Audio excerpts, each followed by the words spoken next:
Hey guys, how's it going? It is going to be a good day in the garden because I'm finally starting some seeds. This spring has totally gotten away from me and I'm officially behind. We've been doing a million things and so it's time to get caught back up. So I am way too late to start seeds for most things, but I'm not too late to start seeds for zinnias, cosmos, and sunflowers. Those grow very rapidly. And so today we're going to start seeds for those, and then we are also going to get a bunch of planting done today. So I just want to get the seeds starting out of the way, and then be able to go spend the rest of the day in the garden getting things planted because I still have that giant pile of plants that I need to get planted. So let me show you guys what I want to start today. I'm very excited about them. I'm going to be starting all of these from seed, indoor, in seed trays. I get questions about that all the time. Why do I start things like these indoors? I have terrible luck direct sowing things. If you have good luck direct sowing things, direct sow. If you are like me and you don't have good luck, start them with me now. I'm going to be starting cosmos, zinnias, and sunflowers, which are the easiest things in the entire world to grow. That you literally just are supposed to be able to just throw the seeds out and they should grow. That is not my case. I am not that lucky. So I grow things like this indoors because I can give them a very controlled environment. I can make sure that they don't dry out. I can make sure that they look good. I can make sure everything goes right, basically. My other issue is I deal with a lot of birds here, and the birds, when they see little seedlings coming up, or when I put seeds in the ground, for some reason, they find them and they take them, or they kill my seedlings. So we're gonna do it this way. So I'm gonna be doing Cosmo called Rubenza. Very excited about that one. Most of these seeds are really, really old, so I'm gonna be sowing multiple seeds. I've got Double Click Blend Cosmo. I don't know how many seeds of that I actually have left. And then I have Double Click Snow Puff. I love the Double Click series. They're very full cosmos. So I'm going to be doing 3 different cosmos. I'm going to be doing Zinnia Polar Bear, one of my favorite zinnias. It produces a ton of very large white blooms, and I use it more as a filler in flower arrangements, and I love it. And all of these flowers I'm growing because they're very cottagey vibe, which is kind of the vibe I'm going for. Oklahoma Salmon Zinnia. I love that zinnia. It's one that we grew in the front yard last year. The more you cut on it, the more branching you get and the more flowers you will get out of it. And then last, I'm going to be growing the ProCut Gold Lite DMR Sunflower, and I ordered way too many of these. I bought these in 2022 and I bought over 1,000 of them when I was doing my cut flower garden. I was like, yeah, I need 1,000. I was crazy. So we're gonna start some of those today. So I also got a box from Bootstrap Farmer, and we're gonna open that up and start some new seeds today. So really quickly, we're gonna get these started. This is not going to be the video to watch if you are looking for an in-depth seed starting guide. I've got about 7 million of those. So we're just gonna pop this open. I went ahead and I ordered some more 4-cells because they're so pretty, very colorful. These are from Bootstrap Farmer, and I like the 4-cells because of how I can neglect my plants with these. So I also like them because they come in so many different colors and I can color coordinate. So we're gonna do zinnias, sunflowers, cosmos. So we're gonna do 3 different colors today.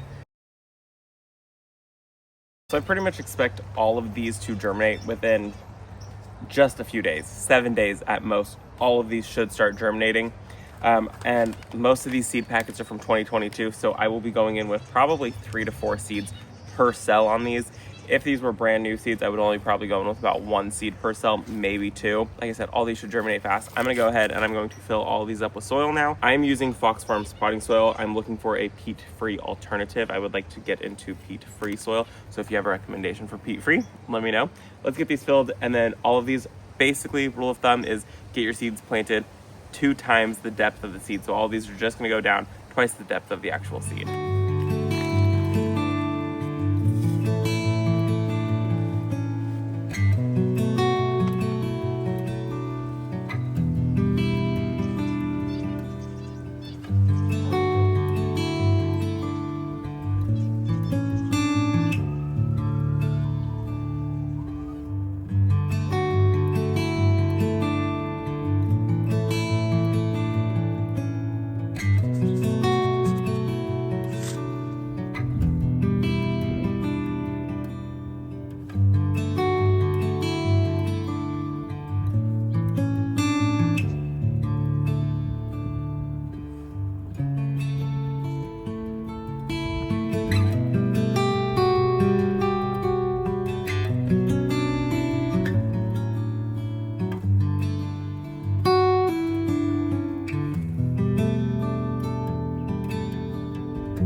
Okay, all of my seeds have been sown. I'm going to get questions, I know, so I'm going to preemptively answer this.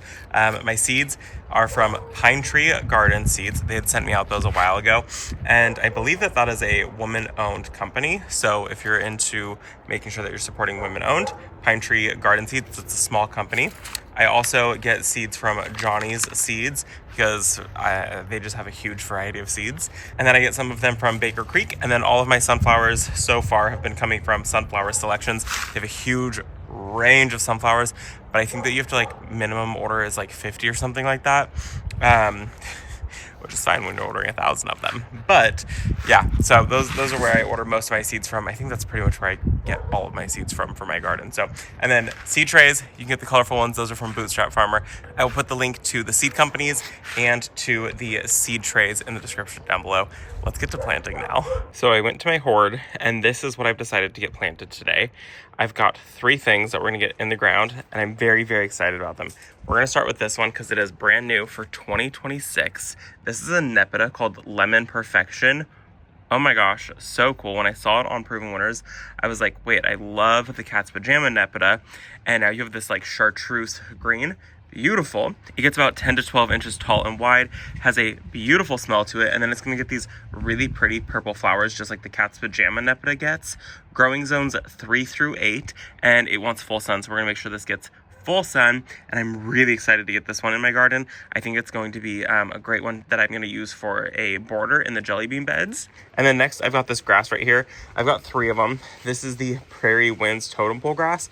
It gets 6 feet tall, 2.5 feet wide, so perfect for literally any garden. Growing zones 4 through 9, and it wants full sun also. And I think I'm going to kind of plant them in a, I don't want to say a grouping, but I'm going to plant them close together, but also still be able to plant kind of around them, if that makes any sense at all. You'll see. And then last, I've got the Firefly Peach Sky yarrow, and I love yarrow so much. And this one, it starts out this yellow color, and then it's supposed to get like peach colors into it, and it's supposed to get different hues, and it loves heat. So this is one that absolutely just will take off with our summer heat, and it'll just continue to bloom. I love the yellow blooms, and then when they're gonna fade to that peachy color. 36 inches tall, probably about 28 inches wide, and it's growing zones 3 through 8. And this is one also that pollinators really love. I tend to usually see a lot of bees on my yarrow. I really do enjoy growing yarrow in my garden. I've grown it for a couple years now, and I think last year I got my hands on a couple of them, grew them last year, and then this year I'm adding 3 more to the garden. Also, right behind here, behind all my hoard of plants, unfortunately, I need to also take care of this boxwood today. We didn't realize that the drip irrigation had gotten pulled out of it. It was one that I just kind of draped over it. Totally my mistake. We never do that. And it had came out, and look at the roots on this. I don't know what's going on, so I'm gonna pot that up today. It was really, really dry yesterday. I put a slow hose on it, so I just set it under the hose link, and I just kind of set the hose reel in there, and I just put it on a very slow drip, so that way it could get a lot of extra water in it. I'm going to pot it up. I might even just put it in the landscape today. We'll see what happens. Actually, in the landscape would be really, really pretty. Let's just do that today. So we're going to get these planted. I'm going to get them all dug up. It should be really easy to get these holes dug because I'm planting in really fresh, yummy, good soil. So we will get those planted, and then I got to figure out where I want to put that boxwood topiary. So I'm going to think on that for a minute. And then once I get the rest of this planted, then we'll go ahead and put that in the landscape. It kind of terrifies me to add that into the landscape. But obviously it's struggling in a container, so I need to get it out of that container.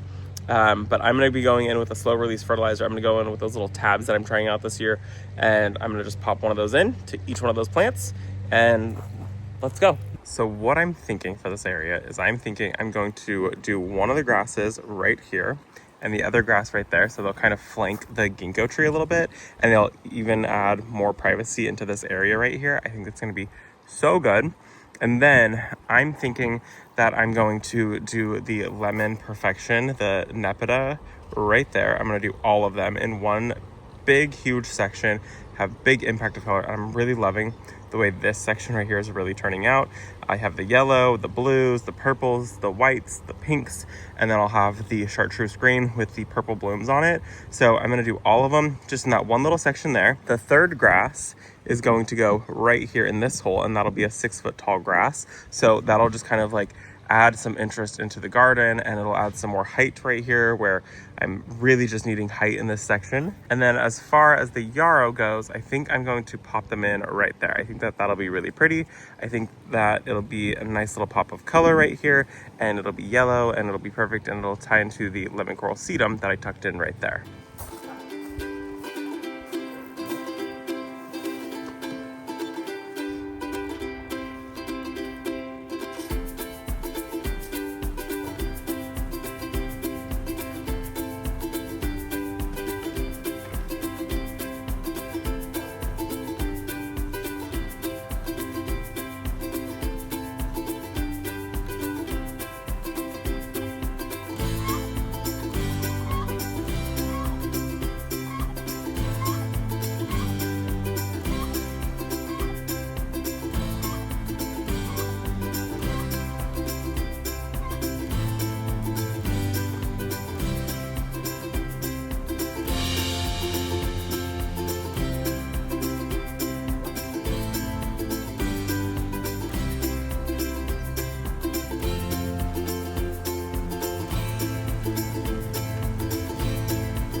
Okay, I've got the grasses and the nepeta and the yarrow in.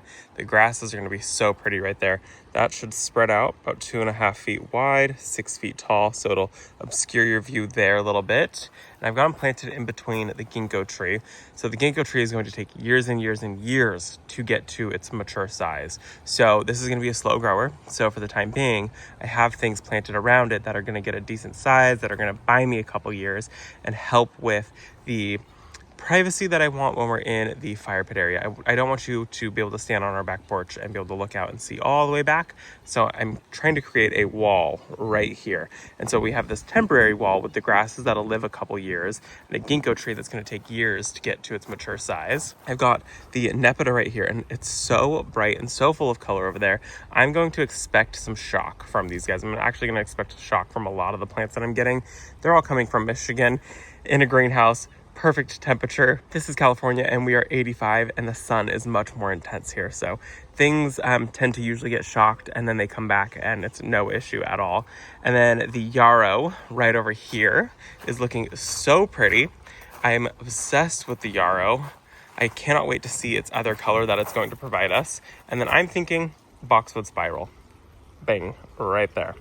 I think that'll be so pretty. Also with the underplant, I'll have some dahlias. I'm gonna have to move that one dahlia right there. And I'm thinking I will just, I don't know, I'll move it to maybe this side right here, just tuck it in at the edge. I don't know. But I think a boxwood spiral right here is definitely what is needed. And then I can still go with some type of petunia, ground cover, annuals, whatever I so choose. I just think that the structure is needed in that spot.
That is going to look so good right there. And I just did a little bit of a trim on it. Now is not the proper time to be trimming. In the 80s, it's too much. And we're in the 80s, it's too hot for it. But my thought was I needed to transplant it. I'm gonna take off some of the growth that it has. It didn't put on too much growth.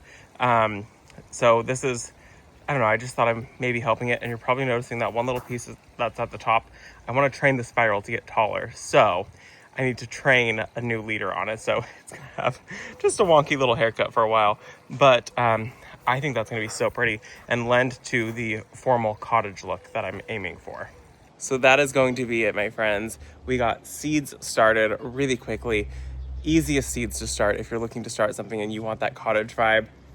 Go for cosmos, go for zinnias, go for sunflowers. Nothing screams cottage more than those. The plants are planted. They're looking so good. It's so nice to see color happening around the garden, and we're getting into summer here, which is absolutely insane because I know a lot of you are just starting spring. So I hope that you guys enjoyed this video. I'm gonna go enjoy the rest of my day. Thank you for visiting our garden, and I'll see you all in the next one. Bye, guys.